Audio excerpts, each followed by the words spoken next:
जय हिंद साथियों। आज हमारा टॉपिक है वर्णमाला। वर्णमाला बहुत महत्वपूर्ण टॉपिक है क्योंकि आप सभी को पता है यहाँ से डायरेक्टली क्वेश्चन पूछ लिए जाते हैं और अगर हम बेहतरीन तरीके से रिवीजन कर रखे हैं तो हमें 2 सेकंड में हम उस प्रश्न का उत्तर बहुत बेहतरीन तरीके से दे देंगे। तो समय ना गवाते हुए आइए शुरू करते हैं साथियों। वर्णमाला, तो सबसे पहले वर्णमाला समझते हैं। एटलीस्ट वर्णमाला होता क्या है। वर्णों का व्यवस्थित क्रम जो होता है वही वर्णमाला होता है। आई रिपीट, वर्णों का व्यवस्थित क्रम वर्णमाला कहलाता है। अब बात करते हैं वर्ण क्या होता है। वर्ण वर्ण वर्ण क्या होता है। वर्ण अक्षर होता है, अक्षर जिसको तोड़ा ना जा सके। अक्षर मतलब होता है, आप आ और छर लिखो, आ धन छर, आ मतलब आ अक्षर मतलब जिसके छर ना किए जा सकें, जिसके टुकड़े ना किए जा सकें, वही अक्षर होता है। ठीक है। अब बेसिक क्वेश्चंस जो डायरेक्टली आप सभी से पूछ लिए जाते हैं, जैसे भाषा की सबसे छोटी इकाई, भाषा की सबसे छोटी इकाई क्या है, तो आप जवाब देंगे वर्ण या ध्वनि, जो भी आपके सामने ऑप्शन में होगा। भाषा की सबसे छोटी इकाई वर्ण है और ध्वनि है। ठीक है। भाषा की सबसे छोटी सार्थक इकाई, अगर आपसे पूछ ले भाषा की सबसे छोटी सार्थक इकाई क्या है, तो आप जवाब देंगे शब्द है। अगर आपसे कोई पूछे कि भाषा की सबसे सार्थक इकाई क्या है, तो आप जवाब देंगे मुस्कुराते हुए कि शब्द है। अगर आपसे कोई पूछे कि भाषा की सबसे छोटी लिखित इकाई क्या है, तो सबसे छोटी लिखित इकाई जो है वर्ण है और सबसे छोटी मौखिक इकाई क्या है, मौखिक इकाई ध्वनि है। एक बार रिवीजन करा देते हैं क्योंकि महत्वपूर्ण है।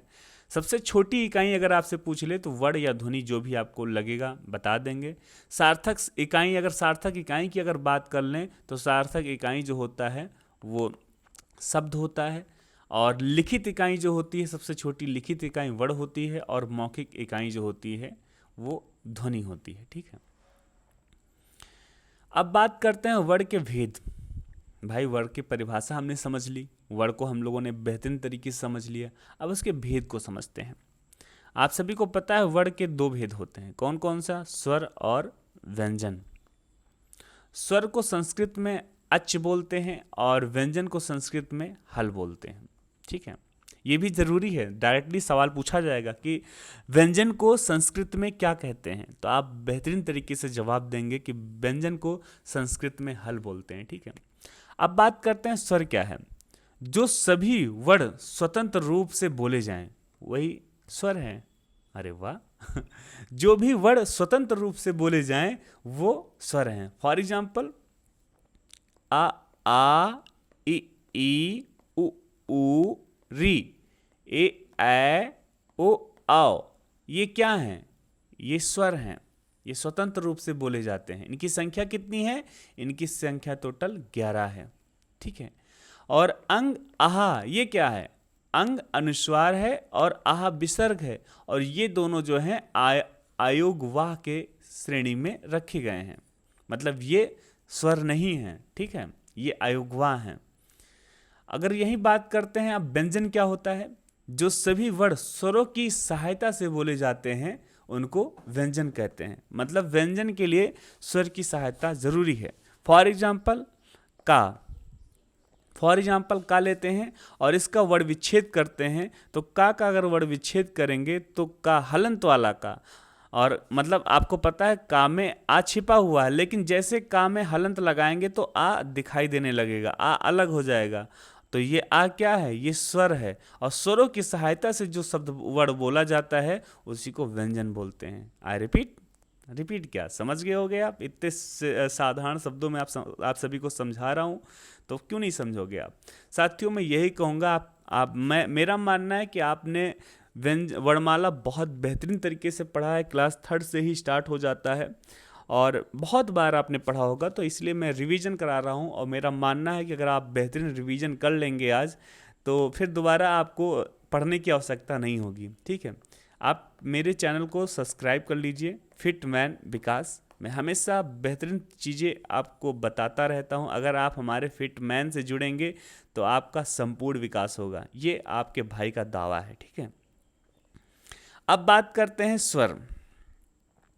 स्वर में भी 2 प्रकार से सवाल पूछे जाते हैं। जैसे लिखने के आधार पर स्वरों की संख्या कितनी है, तो आप बताएंगे 11 है। लिखने के आधार पर स्वरों की संख्या 11 है, लेकिन बोलने के आधार पर स्वरों की संख्या कितनी है? स्वरों की संख्या 10 है। तो एक घट गया। एक कौन सा घट गया? ये री जो है ये हटा दिया जाता है। उच्चारण के आधार पर आपसे सवाल पूछा जाएगा, बोलने के आधार पर या हो सकता है उच्चारण के आधार पर स्वरों की संख्या कितनी है, तो आप बताएंगे कि 10 है। ठीक है। अब बात करते हैं स्वरों का प्रकार। स्वर भी 3 प्रकार के होते हैं। जिस प्रकार से वर्णमाला 2 प्रकार के होते हैं, स्वर और व्यंजन। अब बात करेंगे स्वर कितने प्रकार के होते हैं, तो स्वर भी 3 प्रकार के होते हैं। कौन कौन सा? ह्रस्व स्वर, दीर्घ स्वर और प्लुप्त स्वर। ह्रस्व स्वर क्या होता है? बोलने में कम समय लगे। अच्छा, बोलने में कम समय लगे, उसे क्या कहते हैं? उसे ह्रस्व स्वर कहते हैं। इनकी संख्या कितनी? इनकी संख्या 4 है। कौन कौन सी? आ ई उ री, ये 4 ह्रस्व स्वर हैं। तो अब बात कर लेते हैं दीर्घ स्वर क्या है। फिर दीर्घ स्वर, ह्रस्व स्वर से 2 गुना समय लगे, जैसे आ ई उ ए ओ औ। इनकी संख्या 7 है। ठीक है। अब बात करते हैं प्लुप्त स्वर। प्लुप्त स्वर क्या है? ह्रस्व स्वरों से 3 गुना समय लगता है, जिनको खींच कर बोला जाता है, जैसे ओम, राम। ये सारी चीज़ें जो मंत्रों में प्रयोग किए जाते हैं, उनको हम प्लुप्त स्वर बोलते हैं। आई रिपीट, आप स्वरों को समझ गए होंगे। स्वर 3 प्रकार के होते हैं, ह्रस्व स्वर, दीर्घ स्वर और प्लुप्त स्वर। ठीक है। इसी के साथ थोड़ा सा और आगे बढ़ेंगे। फॉर एग्जाम्पल, मैंने आपको बोला था अगर आपसे कोई प्रश्न पूछे कि संयुक्त स्वर कितने होते हैं, तो आप जवाब देंगे संयुक्त स्वर जो होते हैं 4 होते हैं। कितने होते हैं? 4 होते हैं। कौन कौन से? एक ए होता है, ऐ होता है, ओ होता है और आ होता है। अगर हम बात करें ए किसके मिलने से बनता है, तो आ ई के मिलने से ए बनता है। इंपॉर्टेंट है, इसको ध्यान से देखिएगा। और ए बनता है आ और ई से मिलने से, और ए बनता है आ और ए के मिलने से, और ओ बनता है आ और ऊ के मिलने से, और औ बनता है आ और ओ के मिलने से। ठीक है। ये बहुत महत्वपूर्ण है, इसको आप थोड़ा सा दिमाग में बैठा लेना। बहुत सिंपल भी है, कोई ज़्यादा टफ नहीं है। अगर हम कहें कि ए कैसे बना है, तो आप बोल देंगे आ और ई के योग से जो है ए बना है। ठीक है। अगर हम आपसे कहें कि ए कैसे बना है, तो आप बोलेंगे आ और ए के योग से जो है ए बना है। अगर आपसे कोई पूछे, प्रश्न आए ओ कैसे बना है, तो आप बोलेंगे आ और ऊ के संयोग से जो है ओ बना है। ठीक है। अगर आपसे कोई पूछे औ कैसे बना है, तो आ औ जो है आ और ओ के योग से जो है औ बना है। बहुत बेहतरीन तरीके से आपको समझ में आया होगा, है ना? इम्पॉर्टेंट है। ठीक है। इसलिए आपको समझना है और फिर आगे बढ़ना है। इसी के साथ हम और आगे बढ़ेंगे। जैसे एक ये जो होता है, ये आगत स्वर है, अंग्रेजी से आया हुआ है। जैसे फॉर एग्जाम्पल, अंग्रेजी में जो भी शब्द होते हैं वहाँ पर ये लगा होता है। ठीक है। जैसे डॉक्टर। अब बात कर लेते हैं जीभ के आधार पर स्वरों का वर्गीकरण। जीभ के आधार पर स्वर जो होते हैं 3 प्रकार के होते हैं। कितने प्रकार के होते हैं? 3 प्रकार के। अग्र स्वर, मध्य स्वर और पश्चिम स्वर। अग्र मतलब आगे, मध्य मतलब जो बीच में हो, और पश्चिम मतलब जो पीछे। बस सिंपल सा तरीका है। जीभ के आधार पर बात कर रहे हैं, तो अपने आप जीभ को महसूस करो। और जो आगे, जैसे आप जब बोले हैं तो जीभ आगे हो, आगे की तरफ हो, उसे अग्र स्वर कहेंगे। और जो बीच में, अगर जीभ तुम्हारी बीच में जाएगी तो मध्य स्वर होगा। और अगर आप बोल रहे हैं जीभ तुम्हारी पीछे जा रही है, जीभ जो तुम्हारी है वो पीछे जा रही है, उसे पश्चिम स्वर बोलेंगे। फॉर एग्जाम्पल से समझते हैं, जीभ के अगले हिस्से से बोले जाने वाले स्वर जो होते हैं वो अग्र स्वर कहलाते हैं। फॉर एग्जाम्पल, आप बोलिए मेरे साथ, ई ए। आपकी जीभ किधर है? आप बताओ। आपकी जीभ आगे है, बीच में है, पीछे है? आप कहेंगे भैया इसकी मेरी जीभ आगे है, तो ये अग्र स्वर हो जाएगा। और याद रखना, जिसका भी ये पूछ निकला हो, ये हमेशा अग्र स्वर में आते हैं, क्योंकि पूछ निकला हुआ है तो ये आगे की तरफ झुके हुए हैं, इसलिए ये अग्र स्वर आ जाएंगे। ये ट्रिक है, ठीक है। बाकी आप बोलेंगे तो भी आपकी जो जबान है, जीभ है, वो आगे की तरफ रहेगी। अब बात करते हैं मध्य स्वर। जिन स्वरों के उच्चारण में जीभ का मध्य भाग काम करता है उसे मध्य स्वर बोलते हैं। जैसे फॉर एग्जाम्पल इसमें एक ही वर्ण है आ हमें आ को उदासीन स्वर भी बोलते हैं, ठीक है, और ये मध्य स्वर भी आता है। आ जब बोलेंगे तो आपकी जीभ जो है बीच जहाँ की तहाँ रुकी रह जाएगी। अब बात करते हैं पश्च स्वर। जिन स्वरों के उच्चारण में जीभ का पश्च भाग काम करता है उसे पश्च स्वर बोलते हैं। जैसे आप बोलिए आ, ऊ, ओ, आओ, ये क्या है, इसमें आपकी जीभ जो है पीछे की तरफ जाती होगी, इसलिए ये पश्च स्वर है। बहुत बेसिक तरीका है कि जिसमें पूछ लगा हो वो आगे और आ उदासीन, बाकी सब पश्च स्वर। इस तरीके से आपको रटना नहीं पड़ेगा, हमेशा आप याद रहेगा।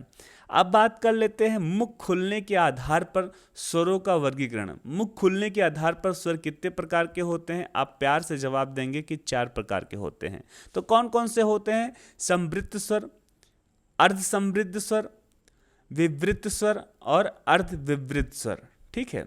ये 4 प्रकार के होते हैं। आइए एक एक को समझते हैं। अब सबसे पहले बात करेंगे समृद्ध स्वर। एटलीस्ट समृद्ध स्वर क्या होता है? जिन स्वरों के उच्चारण में मुख लगभग बंद हो।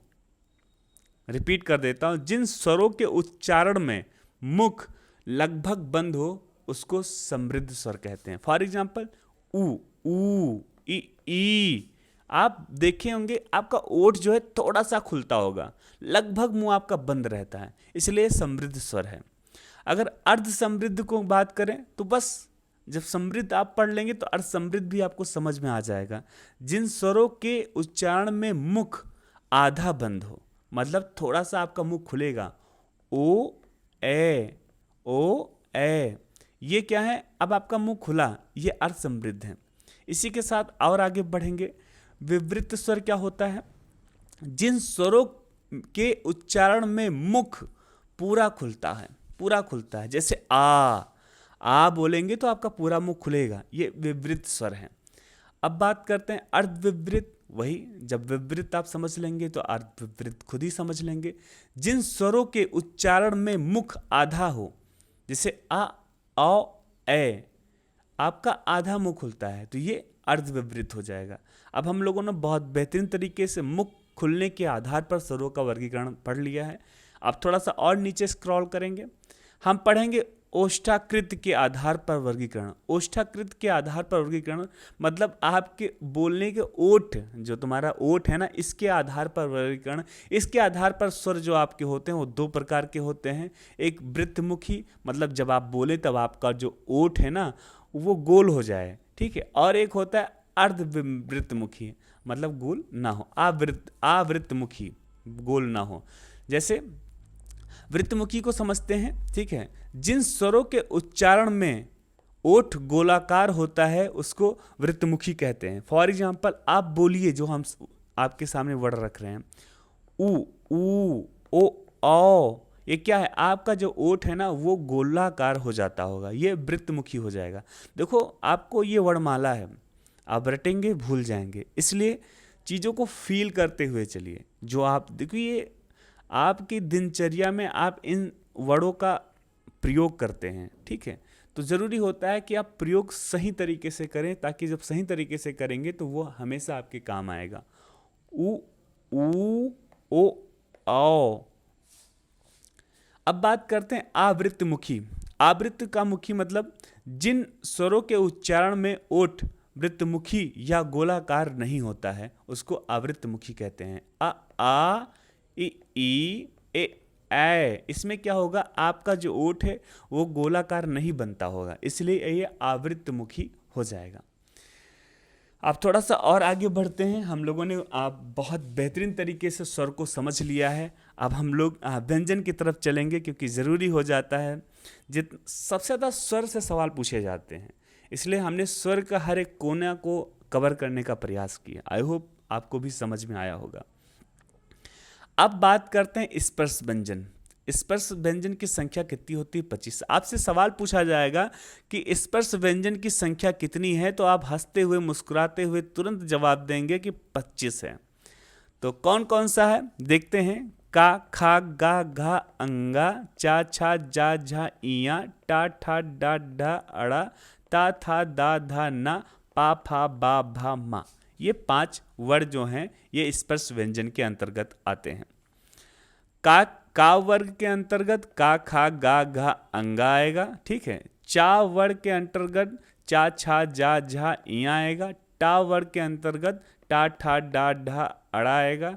और ता वर्ग के अंतर्गत ता, था, दा, धा, ना आएगा। और पा वर्ग के अंतर्गत पा, फा, बा, भा, मा आएगा। साथियों इसका हम लोगों ने कॉलम बना दिया है। ये पहला कॉलम है, ठीक है।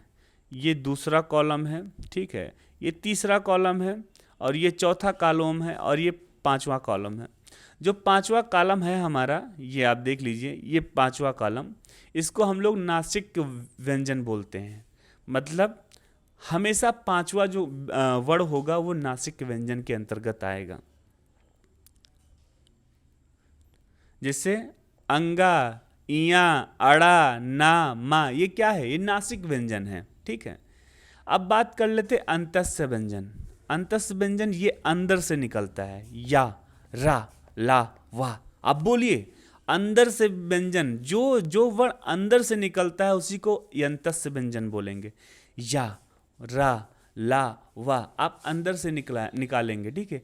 इसी प्रकार से ऊष्म व्यंजन हो जाएगा। ऊष्म व्यंजन सा, सा, शा, शा, सा, हा। आप जब बोलते हैं तो गर्म हवा निकलेगी। आप मुंह के पास जब उंगली रखेंगे और बोलेंगे शा, शा, सा, हा, तो आपका गर्म ऊष्मा मतलब गर्म हवा निकलेगा, इसलिए ये ऊष्म व्यंजन होता है, ठीक है।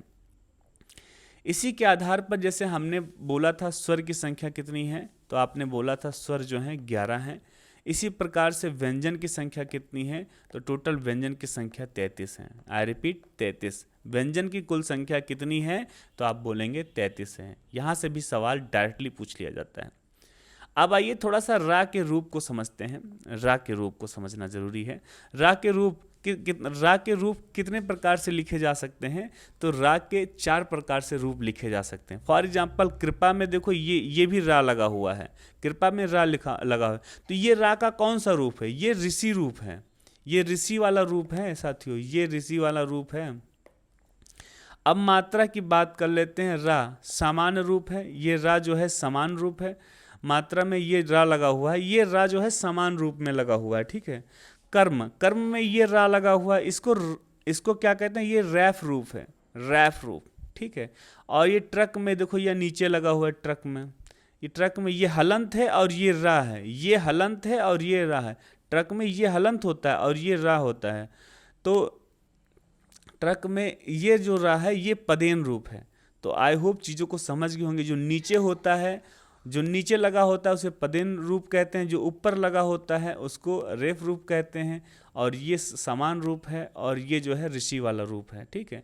चीज़ों को बहुत बेहतरीन तरीके से समझेंगे। रा के जो रूप थे ये इंपॉर्टेंट थे, इसीलिए हमने आपको बता दिए हैं। अब बात कर लेते हैं व्यंजन का वर्गीकरण किस आधार पर किया जाता है। जैसे प्राणवायु के आधार पर व्यंजन। साथियों प्राणवायु के आधार पर व्यंजन जो है 2 प्रकार से विभाजित किया गया है, अल्प प्राण और महाप्राण। जैसे आपको शब्द से ही स्पष्ट हो रहा होगा, अल्प प्राण मतलब बोलने में कम वायु लगे, प्राण वायु लगे, तो अल्प प्राण। और जहाँ पर बोलने में ज़्यादा प्राण वायु लगे वहाँ महाप्राण। ये सिंपल सा शब्द से ही स्पष्ट हो रहा है, और हमें शब्द से ही स्पष्ट करते हुए आगे बढ़ना है ताकि हम लोग कभी भूले ना। साथियों अगर हमसे एक डायरेक्टली सवाल पूछा जाता है अल्प प्राण में कुल कितनी संख्या होती है, तो आप जवाब देंगे अल्प प्राण की टोटल 31 संख्या होती है, ठीक है। इसमें सभी स्वर, जो भी सभी स्वर हैं वो अल्प प्राण के अंतर्गत आते हैं, और व्यंजन का पहला, तीसरा और 5वां ये जो होता है ये अल्प प्राण के अंतर्गत आता है। इसी के साथ 4 जो है अंतस्य व्यंजन, और ये हमारा जो डा है ये भी अल्प प्राण के अंतर्गत आते हैं। तो कुल मिला के हमारे 31 वर्ड हो जाते हैं। ये याद रखना है, आप याद कर लो या कहीं भी लिख लो, यहाँ से डायरेक्टली सवाल पूछे जाते हैं। अल्प प्राण क्या होता है? जिसको बोलने में कम समय लगता है, जिनको बोलने में कम समय लगता है वही अल्प प्राण है, ठीक है। इसी के साथ महाप्राण की बात करेंगे। महाप्राण में दूसरा और चौथा जो होता है ये महाप्राण होता है, ये डा। इसी के साथ ऊष्म व्यंजन, ऊष्म व्यंजन भी जो होते हैं, ऊष्म व्यंजन की संख्या 4 है, आपको पता है। और कुल महाप्राण जो हैं, अगर आपसे पूछे कुल महाप्राण कितना है तो 15 हैं। अगर महाप्राण की बात होगी तो 15 होंगे और अल्प प्राण की बात होगी तो 31 होगा।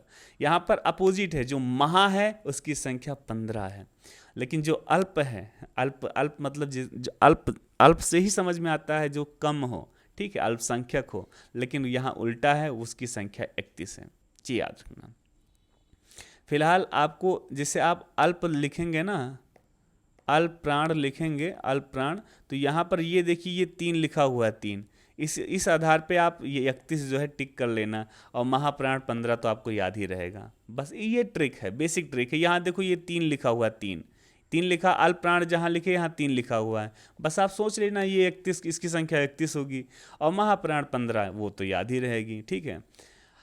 अब बात करते हैं कि स्वर तंत्रियों में कंपन के आधार पर व्यंजन। स्वर तंत्रियों में कंपन के आधार पर व्यंजन जो होते हैं 2 प्रकार के होते हैं, आघोष और सघोष, या जिसको घोष भी बोल लेते हैं।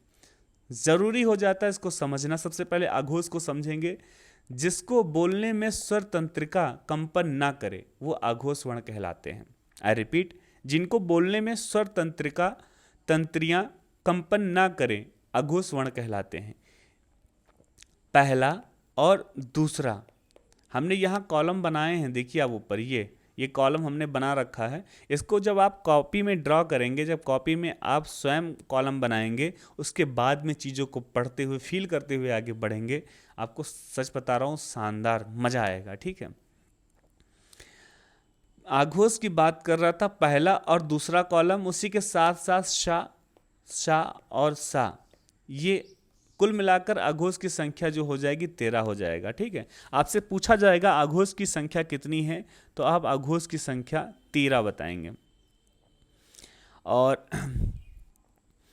आपसे अगर फिर पूछा जाए सघोष या घोष, जिसको बोलने में स्वर तंत्रियों में कंपन हो वे सघोष कहलाते हैं। फॉर एग्जाम्पल, तीसरा कॉलम और चौथा कॉलम और 5वां कॉलम प्लस स्वर की संख्या कितनी है? 11, स्वर 11 हैं, तो कुल मिला के अघोष कितने हो जाएंगे? 31 हो जाएंगे। अघोष कितने हो जाएंगे? 31 हो जाएंगे। यहाँ पर अल्प प्राण से अपोजिट है, अल्प प्राण में 31 थे, यहाँ पर सघोष में 31 हैं, ठीक है। और यहाँ पर अघोष में जो है 13 हैं और महाप्राण में 15 थे। फॉर एग्जाम्पल, आप कभी नहीं भूलेंगे अघोष और घोष में, घोष की बात होगी तो आप 31 लगाएंगे और इसी का उल्टा हो जाएगा 13। इस आधार पे आप हमेशा इस मतलब देखो, एलिमेट तो करना पड़ेगा, कहीं ना कहीं आपको एलिमेट करना पड़ेगा, किसी ना किसी के सहारे आपको थोड़ा सा दिमाग में बैठाना पड़ेगा। आप डायरेक्टली पढ़ेंगे भूल जाएंगे, लेकिन थोड़ा बहुत अगर एलिमेट करते हुए पढ़ेंगे तो आप कभी नहीं भूलेंगे, ये जरूरी हो जाता है। इसी के साथ हा, या, रा, ला, वा, मतलब यंतस्थ व्यंजन, ये सब जो हैं कुल मिला के सघोष के अंतर्गत आते हैं। थोड़ा सा एक कॉन्सेप्ट और है, उसको समझ लेते हैं, हमने अलग से अपने नोट्स में लिख रखा है। परंपरागत अतिरिक्त वर्ण, जैसे ये चंदबिंदी है, ये अनुवांशिक है और ये विसर्ग है, हम सब जानते हैं, है ना। तो आप थोड़ा सा पढ़ लेते हैं। ये अनुनासिक है, जिसको चंदबिंदी हम लोग बोलते हैं, अनुनासिक। तो अनुनासिक क्या होता है? जिसमें नाक से कम, मुख से ज़्यादा वायु निकलती है उच्चारण में, या तद्भव हिंदी शब्दों में प्रयोग होता है। मतलब जहाँ ये चंदबिंदी लग जाए आप जान जाना ये तद्भव शब्द है। फॉर एग्जाम्पल, गाँव, चांद, दांत, कांटा, पाँच, ये सब क्या है? ये तद्भव शब्द हैं और यहाँ पर चंदबिंदी का प्रयोग किया गया है, ठीक है। मतलब अनुनासिक का सिंपल सा तरीका है, जहाँ अनुनासिक होगा वहाँ इतना समझ लेना कि नाक और मुंह दोनों से जहाँ आवाज़ निकलती है वो अनुनासिक होता है। अब बात करते हैं अनुस्वार। अनुस्वार जो चंदबिंदी होता है इसे अनुस्वार बोलते हैं। जिसमें नाक से अधिक, मुख से कम वायु निकलती है उसको अनुस्वार बोलते हैं। ये तत्सम संस्कृत शब्दों में से संस्कृत शब्दों में प्रयोग किए जाते हैं, जैसे चंद्र, दंत, कंटक, पंच, गंगा, संयम, संस्कार। ये सब क्या है, ये तत्सम के शब्द हैं। और चंद्रबिंदी जहाँ भी लगी होगी वहाँ पर नाक का प्रयोग ज़्यादा किया जाता है, ठीक है।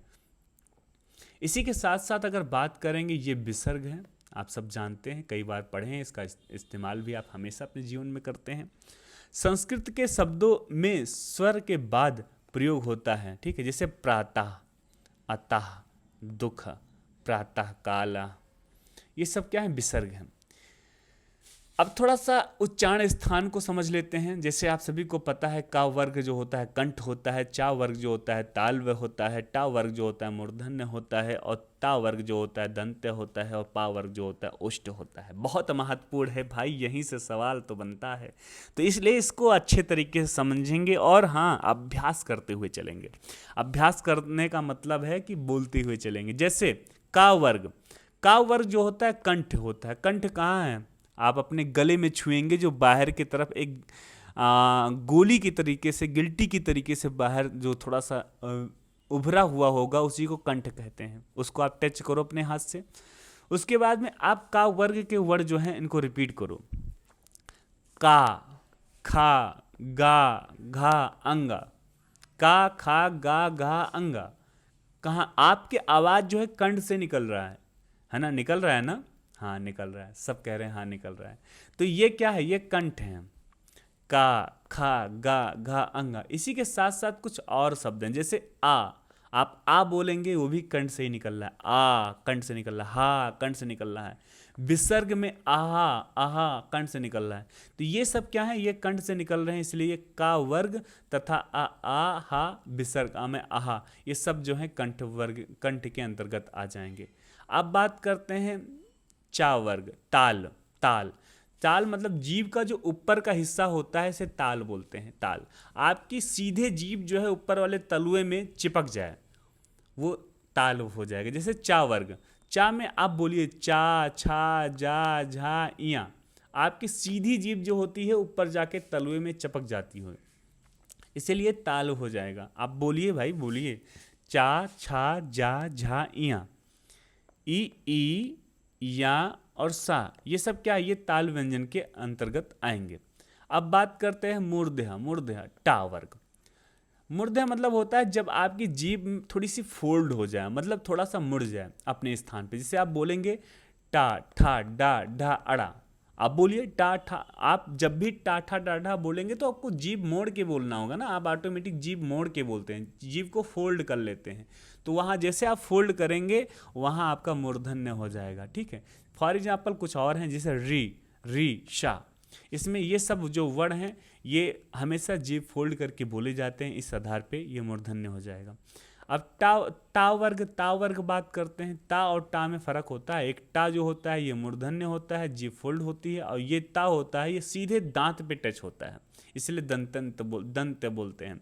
अब ता वर्ग में जैसे ता, था, दा, धा, ना, आप जब भी बोलते हो कि सीधे दांत पे टच होता होगी आपका जीभ, इसलिए दंत हो जाएगी। इसी आधार पे ला, सा, जा, ये सारे जो हैं वर्ण ये दंत के अंतर्गत आएंगे। अब बात करते हैं पा वर्ग। पा वर्ग जो होता है ये ओष्ठ होता है, मतलब आप अपने जीभ, अपने जो ओठ है ना, तुम्हारा जो ओठ है इसका प्रयोग किया जाता है। ओठ, जैसे पा, फा, बा, भा, मा। पा, फा, बा, भा, मा। आप बोलिए पा, फा, बा, भा, मा। देखो आपका दोनों ओठों का प्रयोग कर रहे होंगे। इसी प्रकार से ओ, उ, आप ये भी जो होते हैं ये ओट्स के अंतर्गत आते हैं। कुछ इसी के साथ कुछ विशेष हैं, जैसे कंठ ताल, मतलब कंठ और ताल से मिलकर वर्ण बने हैं ए।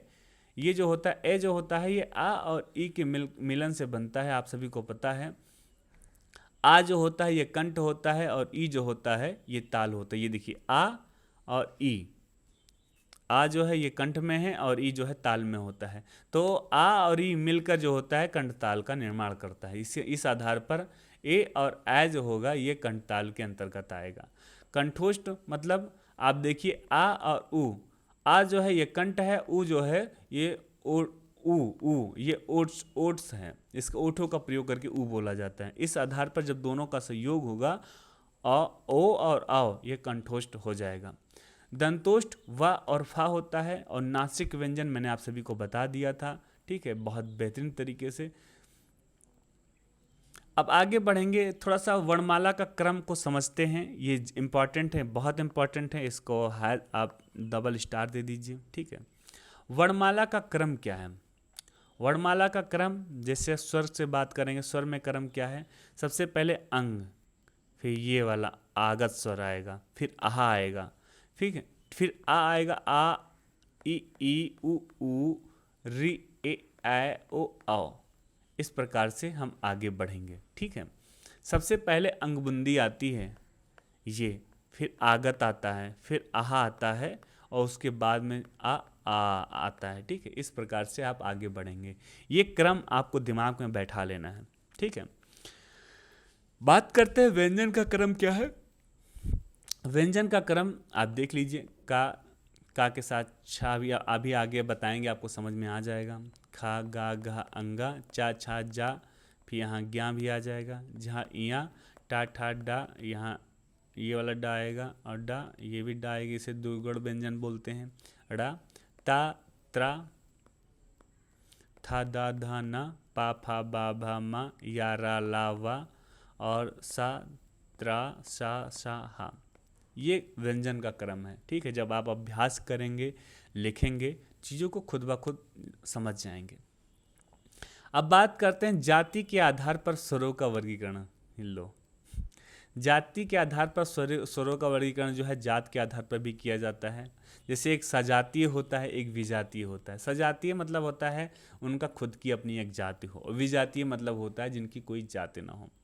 सजातीय मतलब देखो आ ई उ ये एक ही जात के आते हैं, और विजातीय मतलब होता है इसमें कोई जात ना हो, अलग अलग दो जातियों से मिलके बनते हैं, ए ऐ ओ आओ, ठीक है। इस प्रकार से आप चीज़ों को समझ गए होंगे। मैंने आप सभी को बता दिया था कि जो व्यंजन हैं, जो वर्णों के सहायता से व्यंजन बोले जाते हैं, इनको हम लोगों ने 5 कॉलम में विभाजित किया था। जो 5वां कॉलम है, ये पंचमा अक्षर बोला जाता है, जिसको नासिक वर्ण बोलते हैं, ठीक है। बहुत बेहतरीन तरीके से मैंने बताया था। और ये पूरे ये 5 कॉलम में टोटल 25 वर्ण हैं, और 25 वर्ण को स्पर्श व्यंजन कहते हैं। बेहतरीन तरीके से ये भी आपने समझ लिया था। और ये डा ये उच्छित व्यंजन है। ये उच्छित व्यंजन मतलब उसको द्विगुण व्यंजन भी बोलते हैं। इसकी शुरुआत हिंदी में इससे शुरुआत शब्द नहीं होते हैं, मतलब इसकी शब्द की शुरुआत इस वर्ण से नहीं की जाती है। इसी के साथ साथ हमने यंत्रस्थ व्यंजन पढ़ लिया, या रा ला वा पढ़ लिया है बहुत बेहतरीन तरीके से। अगर हम बात करें या और वा, इसको अर्धस्वर भी कहते हैं। आपसे अगर कोई पूछे कि अर्धस्वर व्यंजन वर्ण कौन से हैं, तो आप बोलेंगे या और वा। ये क्या है? ये अर्ध स्वर हैं। इनके अंदर स्वरों की भावना जो है, फीलिंग्स जो है, समाहित हुई है। फॉर एग्जाम्पल महिलाएं और महिलाएं, कौवा और कौवा। रा ये क्या होता है? ये प्रकृप्त होता है, ये लुठित वर्ण बोला जाता है। प्रकृपित और लुंठित। ला जो होता है, ये पार्श्वर्क व्यंजन बोला जाता है। जीभ भाग से बोला जाता है, जीभ के पश्च भाग से बोला जाता है, इसलिए पार्श्विक बोलते हैं, ठीक है। उसमें व्यंजन हमने बहुत बेहतरीन तरीके से समझा था। शा शा सा हा, ये क्या है? ये ऊष्म व्यंजन है। संघर्षी व्यंजन जिनको उच्चारण करते समय मुख से ऊष्मा या गर्म हवा निकलती है, उसे संघर्षी व्यंजन कहते हैं। मतलब ऊष्मा व्यंजन को ही संघर्षी व्यंजन के रूप में भी जानते हैं। अब बात करते हैं संयुक्त व्यंजन। त्रा, जैसे स्रा, ये स्रा जो है, सा और धन रा के योग से स्रा बनते हैं। और का और छा, ये छा जो बनता है, का धन सा के संयोग से बनता है। त्रा, ता धन रा के योग से बनता है त्रा, ठीक है।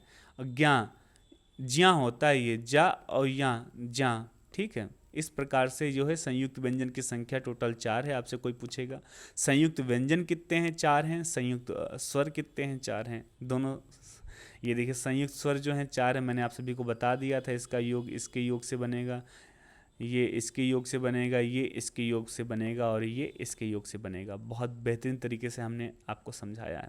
मैं सच बता रहा हूँ, आपने पूरे ईमानदारी के साथ पढ़ा होगा। तो दोबारा मैं मानता हूँ कि समय ज़्यादा लगा है और मैंने बहुत बेहतरीन तरीके से, बेसिक तरीके से, जिस तरीके से मैं पढ़ता हूँ उसी आधार पे मैंने आपको पढ़ाया है, ताकि आप कभी भूले ना। आपके सामने जब भी सवाल बनेगा तो आप बेहतरीन तरीके से सवाल का जवाब देंगे। एक बार वर्णों की संख्या बात कर लेते हैं। वर्ण के टोटल कितने हैं? वर्ण टोटल जो है 52 है। 11 स्वर, 2 अयोगवाह, 2 उच्चित, 4 संयुक्त और 33 व्यंजन। अगर इनके सारों का योग कर देंगे तो टोटल 52 वर्ण जो है हो जाएंगे। उच्छिप्त व्यंजन डा डा, इनसे कोई भी वर्ण शुरू नहीं किया जाता है, ठीक है। और बात करते हैं नुक्ता की, बात कर लेते हैं। का, खा, गा, जा, फा, ये है नुक्ता हैं। ये अरबी फारसी के शब्दों में प्रयोग किए जाते हैं। नई विकसित ध्वनियाँ इन्हीं को कहते हैं। इनका सबसे पहले प्रयोग हिंदी भाषा में राजा शिव प्रसाद सितारे हिंद द्वारा किया गया था। ये ज़रूरी था, मैंने आपको बता दिया।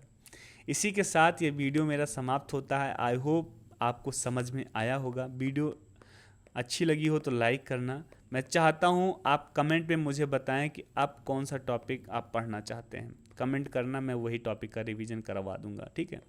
चैनल पे पहली बार जुड़े हैं तो चैनल को सब्सक्राइब करना। मैं महाबली से प्रार्थना करूंगा कि आपको साहस दे, सामर्थ्य, मन लगा के पढ़ाई करें और आपको जल्दी कामयाबी मिले। जय हिंद, वंदे मातरम।